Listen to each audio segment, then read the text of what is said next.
The Jonas brothers are here. They're out there somewhere. Sasha and Malia are huge fans. But boys don't get any ideas. I have 2 words for you. Predator drones. You will never see it coming.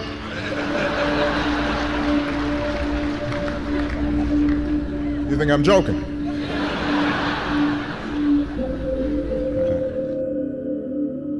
During the post 9/11 era, we have seen the spread of propaganda accelerate within the Anglo-American establishment that has labeled Pakistan the most dangerous country in the world. The sovereign nation of Pakistan is engaging in hostile acts against the United States. It has nuclear weapons.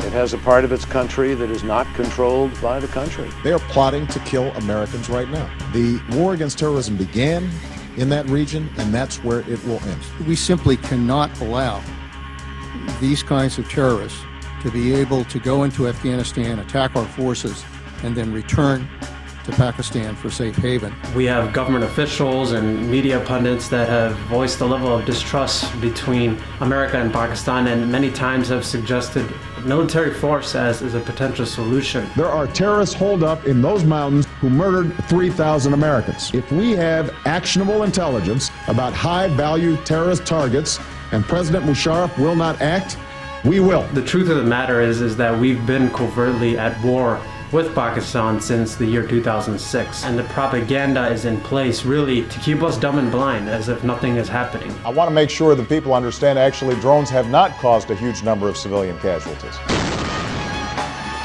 There's this perception somehow that we're just sending in a whole bunch of strikes willy-nilly. This is a global agenda. President Obama, he is just a puppet, and he's going to execute, as did Bush 1, Clinton, Bush 2, and the rest. Back in 2009, I traveled to Pakistan myself, and what I've discovered is far from what we're being told by officials in government and media. How do you expect the people of Pakistan not to have anti-American sentiments when day in and day out we hear about drone attacks that kill more innocent people than militants? I do not believe that there is any basis for your comment. There has been a lot of focus on doing what is necessary to protect Pakistan, to protect Afghanistan, and to protect Americans. President Obama, you have murdered 3,000 innocent men, women, and children with your drone campaign, 200 of which were children. These people, these refugees, I've spoken to them. I've visited them. I've held their hands and cried with them. And the truth is, I could only feel a glimpse of their pain, because nobody can relate to their heartache. We Americans, we wonder, always question, why are these people so bad? Why do they hate us so much? Why do they do what they do? And is that the real question that we should be asking? Al-Qaeda's killing of innocents, mostly Muslim men, women, and children, has badly tarnished its image and appeal in the eyes of Muslims around the world. Excuse me, will you speak out about What about the hundreds of innocent people we are killing with our drone strikes in Pakistan and in Yemen and Somalia? I speak out on behalf of the Constitution. I love my country. You are making us less safe by killing so many innocent people around the world. Shame on you. The drone campaign is one front of this guerrilla war. President Obama was inaugurated on January 20th, 2009. 3 days after being sworn in, he authorizes his first lethal drone strike in Pakistan, and it actually killed a number of civilians. 10 civilians die for every one suspected militant from U.S. drone strikes. Yet another study by the New American Foundation concluded that out of the 114 drone attacks in Pakistan, at least 32% of those killed by the strikes were civilians. We're talking about the deaths of innocent people here. The administration refuses to release the legal justification for permitting so-called signature drone strikes.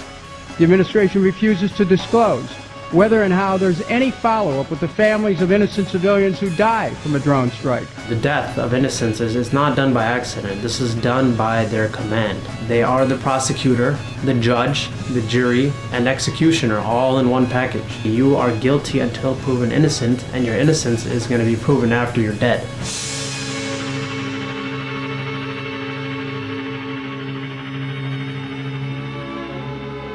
Obama's war in Pakistan does not end with the drone campaign. I mean, it gets a lot worse, and that brings in Blackwater. Criminality, arms dealing, fraud, tax evasion, child prostitution, murder, all of which Z denies even in cases where its employees have already pleaded guilty. They continuously change their name. It was formerly Blackwater.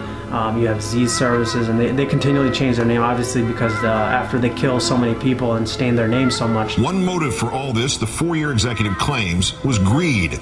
Tonight, in our third story, the other motive was God. Blackwater is operating under the command of the U.S. Joint Special Operations Command, or JSOC, which is the premier covert operations force of the military. Prince did more than subscribe to a fundamentalist Christian ideology. He used Z to advance it. Quote, Mr. Prince is motivated to engage in misconduct by two factors. First, he views himself as a Christian crusader, tasked with eliminating Muslims and the Islamic faith from the globe. To that end, Mr. Prince intentionally deployed to Iraq certain men who shared his vision of Christian supremacy, knowing and wanting these men to take every available opportunity to murder Iraqis. Many of these men used call signs based on the Knights of the Templar, the warriors who fought the Crusades. Eric Prince once described Z employees this way, quote, everybody carries guns just like Jeremiah rebuilding the temple in Israel, a sword in one hand, a trowel in the other. Mr. Prince operated his companies in a manner that encouraged and rewarded the destruction of Iraqi life. For example, Mr. Prince's executives would openly speak about going over to lay Hajis out on cardboard. Going to Iraq to shoot and kill Iraqis was viewed as a sport or a game. They've used Blackwater to carry out target assassinations and stage bombings. According to a recent Gallup poll, only 25% of Pakistanis surveyed blamed the current crisis on the Taliban. Instead, the belief that foreign governments are somehow responsible for the deadliest wave of suicide attacks in Pakistani history is something you hear again and again across Pakistan. Someone are supporting them. India Law, Mossad Israel. These agencies are supporting our terrorists who are living in our country. Is there any Blackwater or currently known as Z Security's presence in Pakistan? I cannot tell you sitting here whether they are or not a contractor here in Pakistan, but I will tell you that we use private security contractors to protect our embassies, to protect our diplomats all over the world. So it wouldn't be anything that would be unique to Pakistan. This is a very dangerous thing that Blackwater is operating in Pakistan, as we've seen in, again, Iraq and Afghanistan, because the CIA is subject to congressional oversight. Contractors, on the other hand, such as Blackwater or even JSOC personnel working under these classified conditions, are not overseen by Congress. These guys are loyal to nothing but a paycheck. That's all that matters. They will kill any innocents in their way in order to get the job done. Die, motherfucker, die. Out of rounds. We're good. Clear. Beyond these facts, let's take a look at documents. Let's look at PNAC, Project for a New American Century. They have stated themselves that they want to destabilize Muslim countries in order to create a clash of civilization. This is a covert guerrilla-style war with Pakistan, and they're doing this to internally destabilize the country without the use of full-fledged war. It's a proxy war, and America cannot attack Pakistan directly. We must realize this. The key factor to this is that Pakistan is far too large. They have nuclear weapons, and they have a strong alliance with China. The entire thrust of U.S. policy in the region, Afghanistan and Pakistan, is to provoke a civil war in Pakistan, to break up Pakistan, and prevent Pakistan from becoming an energy corridor between Iran and China. There are two clear choices today for America, historically speaking. Either to expand the war and come into Pakistan, open other front. It's not going to be a joke. It can trigger the Third World War, and I'm warning you. I'm warning everyone that it can trigger Third World War. I don't want to go into details of it, but Pakistan can do things in desperation which they can't even imagine. The current United States presidency vowed peace. Well, 4 years have gone by, and we've seen nothing but turmoil, distress, pain, blood, more war, and depression. Our commander-in-chief has killed thousands of innocent men, women, and children. Every single day in Pakistan was a 9/11. When I was over there, everyone I came in contact with knew that I was American. They know our history. I mean, they watched the news. They saw the tears of family here in New York on 9/11. They said they know that pain very well because there in Pakistan, they bleed those same tears every day. They're human like you and I. Death in Pakistan today is the inauguration to the death the world will see in the coming years.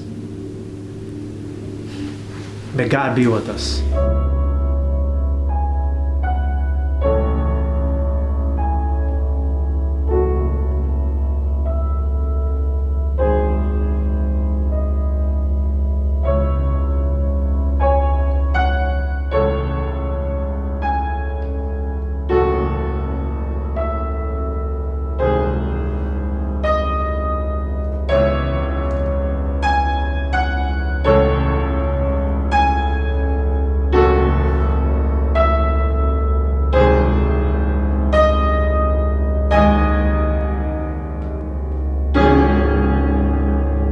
This crusade,